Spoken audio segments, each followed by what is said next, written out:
Hi guys, it's Rhaenyra'S here. Welcome back to my channel. For today's video, we're going to do an overview of House of the Dragon episode 4. I'm actually very excited about this episode. It has been talked about so much. Oh my gosh, the internet is exploding over one of the major scenes in the episode. This review will be a little bit different from the rest of the reviews that I've done for the previous episodes, because this episode was kind of concentrated on one particular interaction, which is between Damon and Rhaenyra. So I would like to watch it together with you guys, and I will be stopping and reviewing the scene little by little. I haven't watched it more than once, so I watched it once, and then I did watch the commentary at the end of the episode. It gave me a little bit of insight about the significance of this interaction and what actually happened, because the first time I saw it, I was like a little bit confused, but now I'm going to watch it a second time, so let's review it together. So they actually posted the date and love scene of the episode, so I'm going to, it's like 4 minutes long or so it seems, so we're going to be watching it together and review it as we go.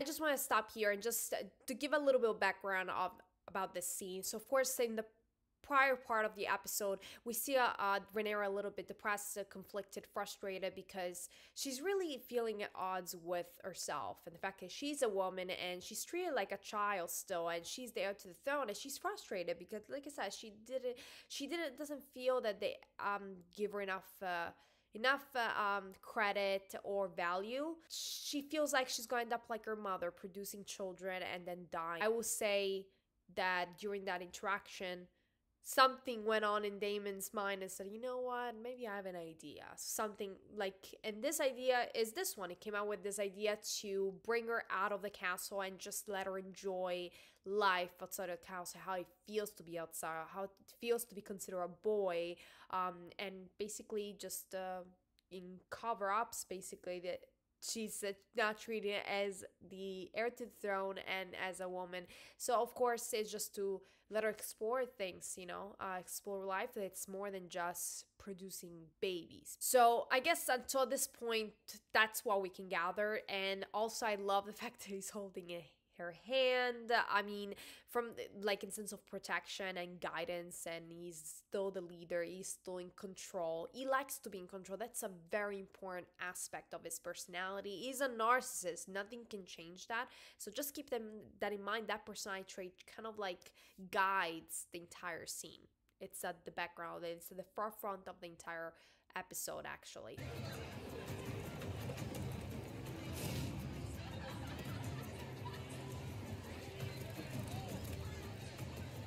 He lets her drink, you know. You wish to know your death, child? Free of the burdens of my inheritance.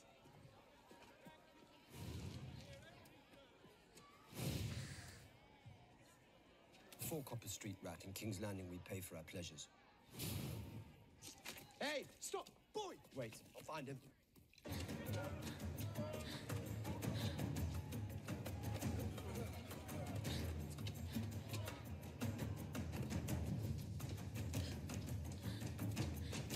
And who might you be running from now? It's the Hobbit. Princess. Holy shit. Don't. You take care, boy. Next time you might not be so lucky.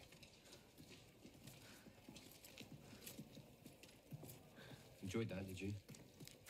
Huh. Who knows when our next taste freedom? Okay, here we go. He takes off the hat so that she's recognizable. So just keep in mind, that's very imperative, because up until this point, we don't know what's going on.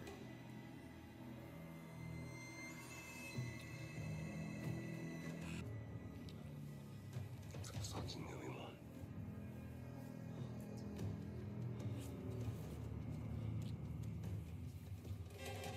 I really love the choreography of this scene. You can tell there was a woman behind the lens because it has a very much a female perspective.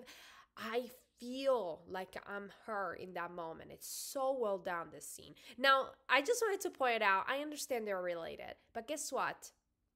That's the story. That's their culture. It's a cultural issue that we're having here because we have a cultural discrepancy, and of course it grosses out, like it's gross to us because of cultural, and of course forget about the medical, it's a cultural thing. So like I said, I will say that past that, this is meant to be pleasant to us to watch. It's not meant to be gross. The way it's choreographed, the way it's presented to the audience, these two people are very charismatic, these two actors. The way they're interpreting it, they're not acting like uncle and niece. They're acting like two people that have an attraction. That's it.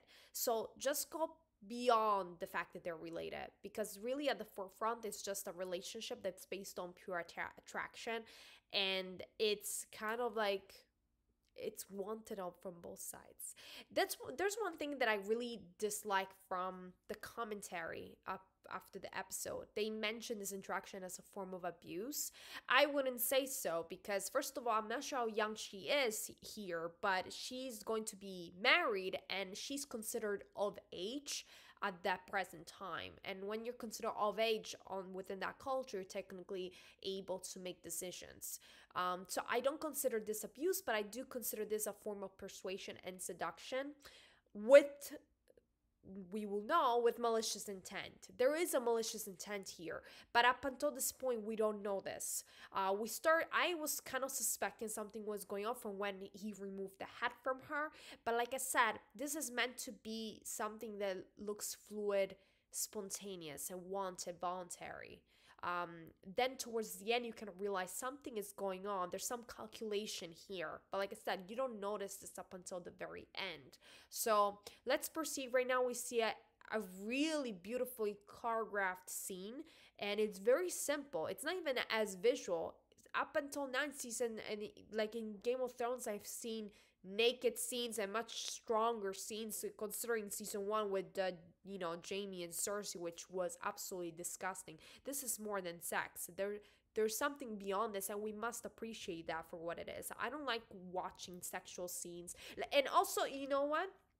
The fact that they do a cut, like going back and forth between two scenes, they're comparing two different forms of interactions. So we have a form of interaction that's a little bit more dictated by duty between the king and Alicent, which is the relationship that she fears, that Rhaenyra is fearing, and that's the kind of relationship she's trying to avoid. While Damon is showing her in this scene the type of relationship that she can have, right?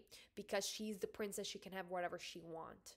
And we'll see later if she will get what she wants. So let's proceed. But it's very beautiful. He's very gentle, and he's showing a different side of himself. And like I said, you cannot be grossed out by this if you take away the relationship, because here they're not presenting themselves as uncle and niece. They're presenting themselves as two individuals that have an attraction for each other, and they both want the same thing in that particular moment. But again, there's a second motive here on the part of Damon, and that's why there's indeed a malicious intent. But let's continue.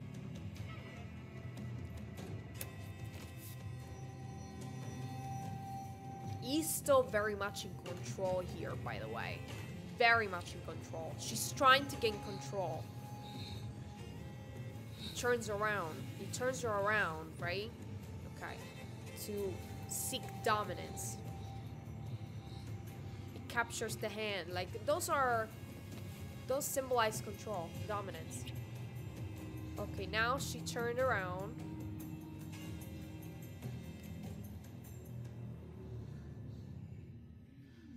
He's looking at her now, in the eyes. And now he's deviating her.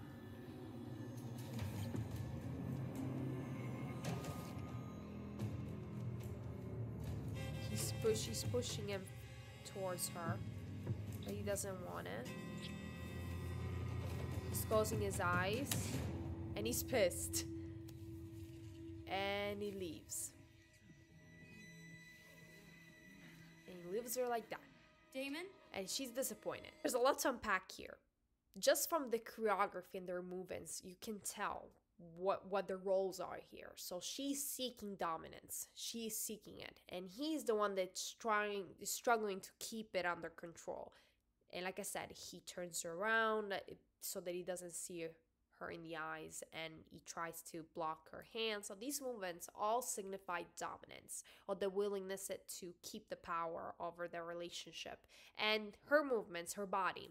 Now when she turns around and she's seeking his kisses, so there's a shot in which she actually, you can see her hand like on his neck. Like I said, those are movements towards dominance, okay? Now, in this particular moment, that's when he starts stopping. There's a moment which actually looks down, almost looks at himself over there. And that kind of suggested that she is having problems with impotence. Like, he's having problems actually performing in that particular moment, probably because of the anxiety and the stress over losing control. And that's something that has been addressed on the post-episode commentary, that I actually agree with. Once he is in the face of that, he's faced with the loss of control, that's when he gives up and leaves. And he's actually quite upset that he hits the wall. But again, at that point, you kind of realize that he lost an opportunity, and then also he did not achieve his goal, which was to take her virginity in some way or another and make sure that everyone saw her. So I think he wanted to complete the deed. He wanted to complete the act in order to achieve his goal, which could be get back at his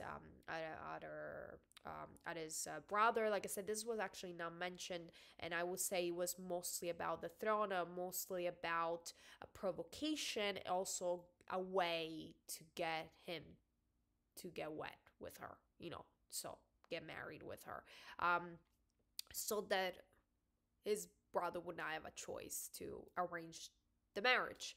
And again, it's a way to get to the throne. So that's a theory, and I will say that's strongly supported by what happens after, when the boy leaks this information to Otto Hightower. He's paid, and he pays back one of the ladies that works with him, one of the prostitutes, I don't know. I don't remember her name, Rhaenyra'S, something like that. Anyway, so you can tell there's some work that was done for Damon, but again, he failed. He didn't complete the job. That's why he tells the king later on that he actually did complete the job, and they're supposed to get married, and it's best that he gets wet with Rhaenyra. Will be the best thing for the realm. But again, I think even when he talks to the king, he says, I want her, like, I think he's quite sincere. I do feel he does have feelings for her. I think he does have an obsession over her, but he doesn't want to lose the control. And like I said, on the other side, he wants also the throne. So there's two things that he wants. He wants the throne, he wants the power, but also he wants her to get to the power. But again, he wants still her.